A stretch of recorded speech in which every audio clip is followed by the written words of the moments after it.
आज यहाँ पे शिल्प प्रदर्शन सह जागरूकता कार्यक्रम के 3 दिवसीय कार्यशाला के तीसरे दिन यहाँ टिकुली आर्ट के बारे में बताया जा रहा है। इसको विस्तार पूर्वक बताने के लिए हमारे साथ सर जुड़ चुके हैं, हम बातचीत करेंगे। सर बहुत बहुत स्वागत है आपका जीएन टीवी में। सर आप एक अपना छोटा सा परिचय देंगे अगर। मेरा नाम अशोक कुमार विश्वास हुआ। मैं बिहार की लोक कला टिकुली पेंटिंग से जुड़ा हुआ हूँ, करीब 52 साल से जुड़ा हुआ हूँ। और पिछला ही साल 2024 में मुझे भारत सरकार द्वारा पद्मश्री से सम्मानित किया गया। ये सम्मान सिर्फ मेरा ही नहीं बल्कि बिहार का सम्मान है और इस कला का सम्मान है, मतलब टिकुली पेंटिंग का सम्मान है। जो लोग इस काम को कर रहे हैं उनका सम्मान है। और मैं इस काम को लेकर यहाँ गोपाल नारायण यूनिवर्सिटी में आकर के बहुत गर्व महसूस कर रहा हूँ कि मुझे यहाँ बुलाया गया। मेरा जन्म डेहरी ऑनसोन में हुआ और मेरे जिला में मुझे बुलाया गया, इसके लिए मैं बहुत ही खुश हूँ। सर सबसे पहले तो हमें आप बताइए कि टिकुली कला की शुरुआत कब और कैसे हुई? टिकुली कला बिहार का लोक कला में से एक है। इसकी शुरुआत 2500 साल पहले मौर्य पीरियड में हुआ और पटना सिटी में इस काम को किया जाता था। पहले टिकुली ही बनता था जिस पर कांच पर गोल फल चढ़ा करके वहाँ के कलाकार कलाकारी करके टिकुली का उत्पादन करते थे। लेकिन धीरे धीरे इसके स्वरूप में बदलाव आया। जो कारीगर लोग टिकुली बनाते थे, चूँकि उसमें कलाकारी शुरू से रहा है और कलाकारी को वो लोग कंटिन्यू रखे। टिकुली नहीं बना करके वो लोग क्या किए, बड़ा कांच का टुकड़ा लिया, उस पर कलाकारी किया, वो पेंटिंग के रूप में उभर कर आ गया और टिकुली से जाकर पेंटिंग में ये आ गया और जिसके बाद ये टिकुली पेंटिंग के रूप में लोग जानने लगे। बाद में इसमें बदलाव आया और बदलाव में क्या हुआ, कांच के बदले में लकड़ी आ गया और गोल्ड फॉइल के बदले में एनामेल पेंट आ गया। इस काम को आज हम लोग कर रहे हैं और देश में करीब करीब 100 एग्जीबिशन हम कर चुके हैं। विदेश में करीब 7 बार इंडिया रिप्रेजेंट किए हैं।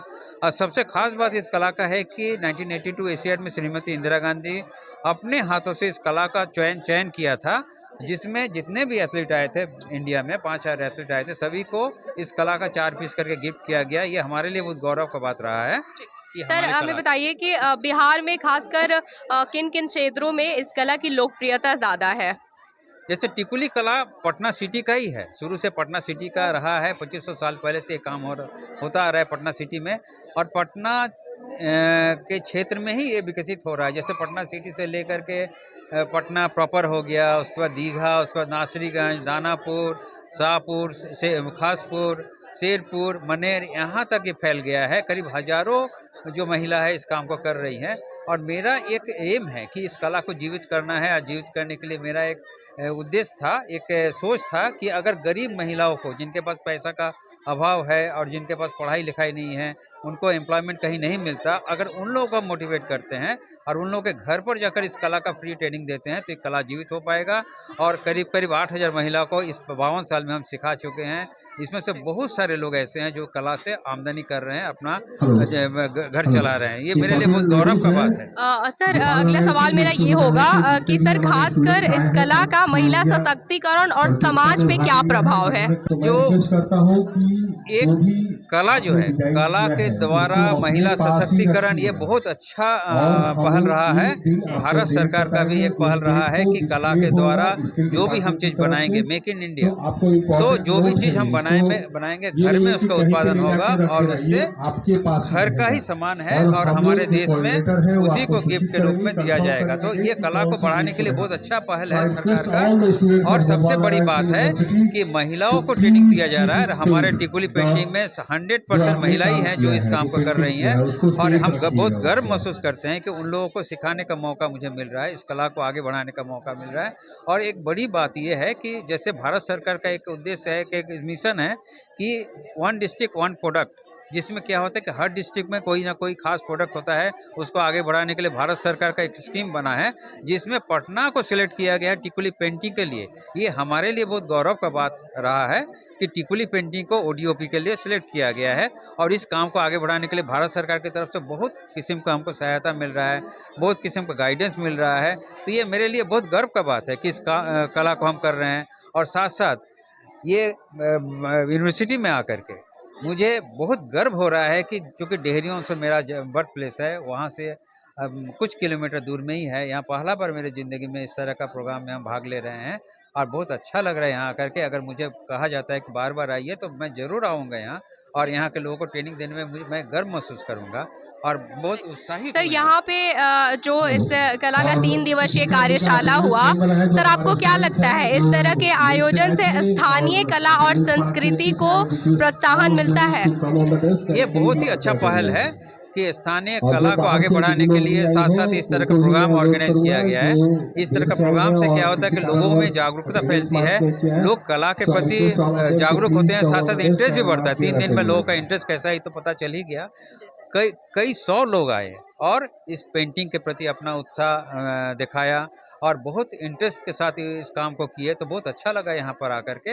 और इस तरह का प्रोग्राम लगातार होते रहना चाहिए और इससे क्या होगा कि कला तो आगे बढ़ेगा ही, साथ साथ इससे जुड़े हुए लोगों को रोजगार बहुत आसानी से मिलेगा, क्योंकि इस तरह का कला में किसी तरह का इन्वेस्टमेंट का जरूरत नहीं होता है।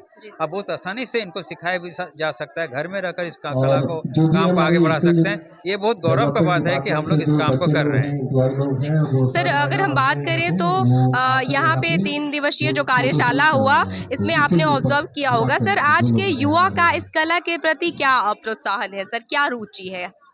जैसा देखने को मिला, मुझे 3 दिन में आए, 3 दिन में हमको 1 मिनट का फुर्सत नहीं है मिला बैठने का, क्योंकि लगातार क्वेश्चन आते रहे। यंग जो लोग हैं वो लोग इस कला के प्रति इतना उत्साहित थे और इतना इंटरेस्ट के साथ इस काम को कर रहे थे कि हमको भी बताने बड़ा मज़ा आ रहा था कि लोगों को बताते गए और ये लोग का इंटरेस्ट देखकर लग रहा है कि हाँ सचमुच ये लोग कला के प्रति इंटरेस्ट रख रहे हैं और अगर इनको सही गाइडेंस मिला तो इस कला को लेकर बहुत आगे तक बढ़ सकते हैं। इससे हमारा जो कला है, अपने संस्कृति को हम दुनिया भर में फैला सकते हैं इन यंग जनरेशन के द्वारा, और साथ साथ इनके द्वारा हम इस कला के द्वारा हम एम्प्लॉयमेंट भी जनरेट कर सकते हैं। तो बहुत अच्छा लग रहा है इस कला को लेकर के यहाँ आए हैं और जो यंग जनरेशन है उनके बीच में इस काम को कर रहे हैं। उनका इंटरेस्ट देखकर बहुत अच्छा लग रहा है कि सचमुच में इंटरेस्ट है, तभी लगातार हमसे सवाल जवाब होता रहा है और बहुत किस्म का सवाल किए जो कि हम आगे आने वाले दिन में जिसको हम जरूर बताएंगे।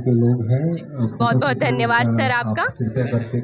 देखिए जैसे कि सर ने बताया कि यहाँ जो आसपास महिलाएं हैं, साथ साथ में यहाँ जो युवा पीढ़ी के लोग हैं वो भी इस कला को लेकर काफ़ी इंटरेस्ट ले रहे हैं, सीखने में रुचि दिखा रहे हैं, तो बहुत बड़ी बात है। ऐसे ही तमाम खबरों के लिए बने रहिए हमारे साथ और देखते रहिए ZNTV न्यूज़।